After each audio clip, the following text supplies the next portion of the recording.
In the previous episode, we built a crypt and discovered that there was an underground aquifer, which is the primary source of water for the village. This episode we will build a water extraction method that the villagers use to draw water up into the irrigation channels leading to the crop fields. We begin by laying down the groundwork with a small reservoir to collect the extracted water.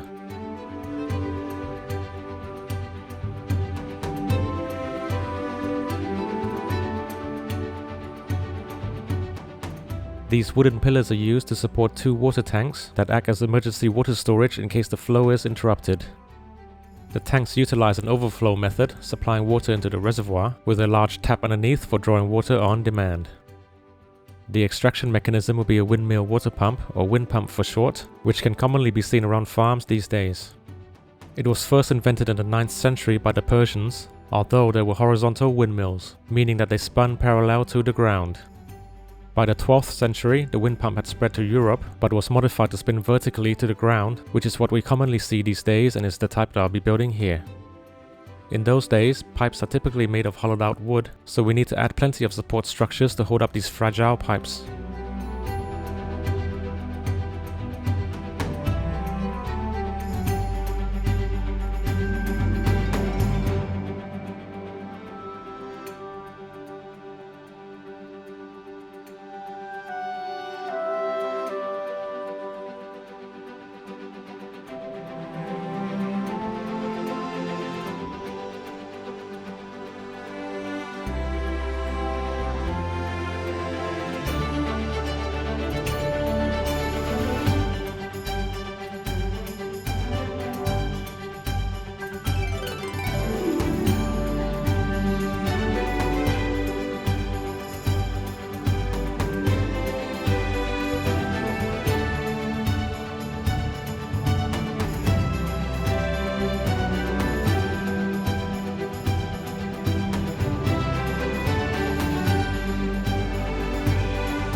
With all the groundwork done, we can now place the actual windmills.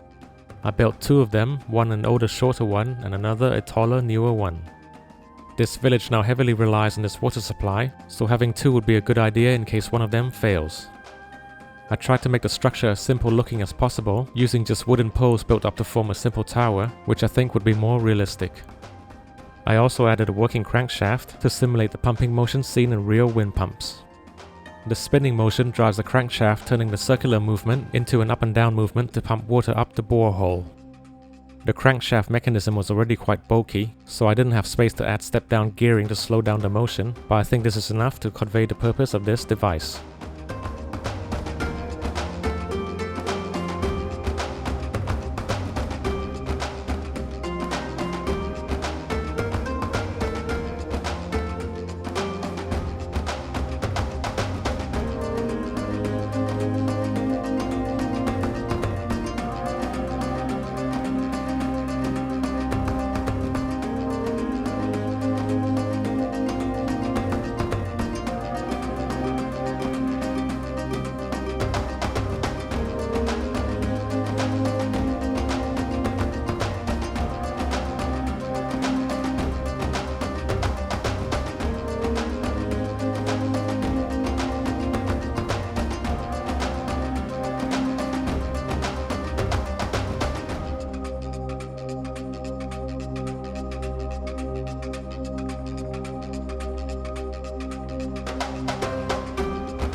With the wind pumps built, we can now move on to detailing the surrounding areas.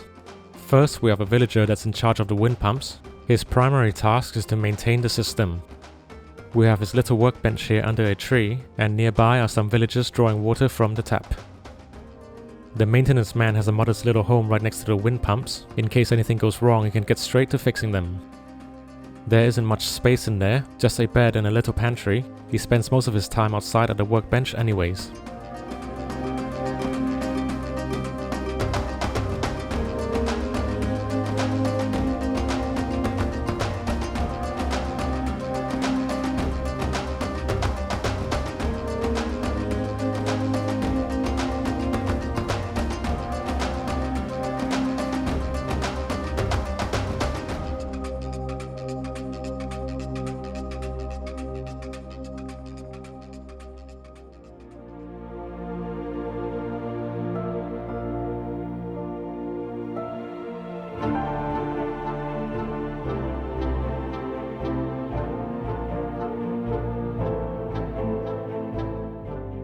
With the main build done, I wanted to move to the front of the diorama and do the final expansion area, which is a forest in front of the crop fields. The reason is because the story segment for this episode will be taking place here, but I'll only be building half of the forest for this episode. As mentioned in previous episodes, this area is a dry but forested zone bordering a volcanic region, similar to the North Ithilien forest bordering Mordor in Lord of the Rings. Being dry, I decided to use sand green as a base color for the foliage within the forest, since it blends better with tan than any other shade of green. I used white and tan for the tree barks to give the forest a drier look. The outpost in the village already has a ton of reddish brown as well, so I thought a different color scheme for the trees would look better, instead of everything everywhere being brown.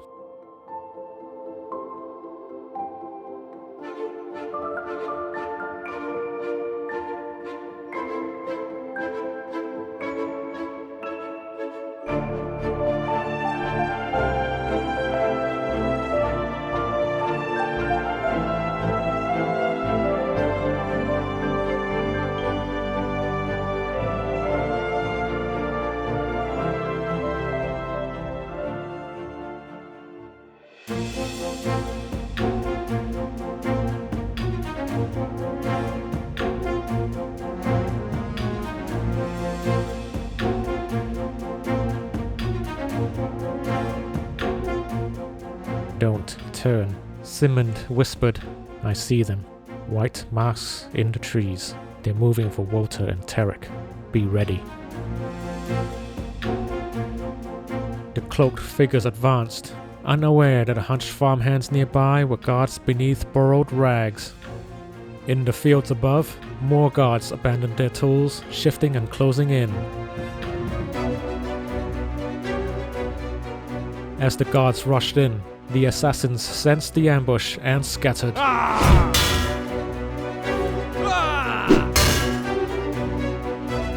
Two slipped through the gaps, vanishing into the forest, while the third found no opening.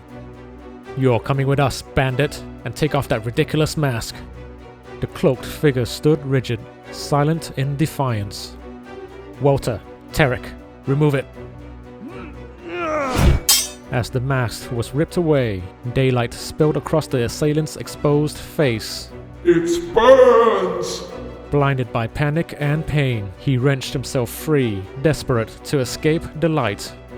Moments later, the assailant was gone, swallowed by the wood's waiting shadows.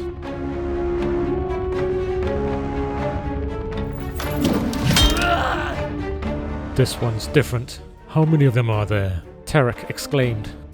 Keep your wits, lads. There could be more hiding behind any of these trees. The hooded figure grinned before withdrawing deeper into the forest. He's fleeing. Come on, we can't lose him. I don't like this. The other guy's face burned when we removed his mask. We don't even know what we're dealing with here. There's no time for second guessing. Our orders are to capture them. Now move!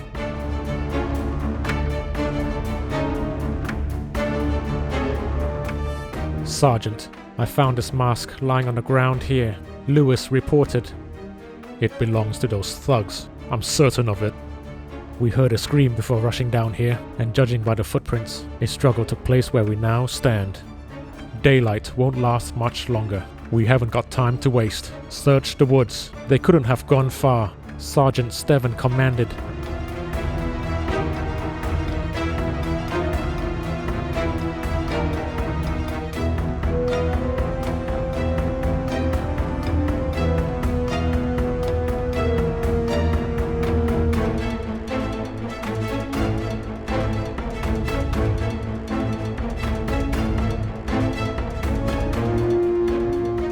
I'd like to give a big shout out to our channel members supporting the creation of Scarellis, with a special thank you to our captains, Brendan Bundyboy Davies, Karnosh, Kaya Fried Rice 38, Omni Khan, and Henry Nix. Thank you very much for watching, and I'll see you on the next one.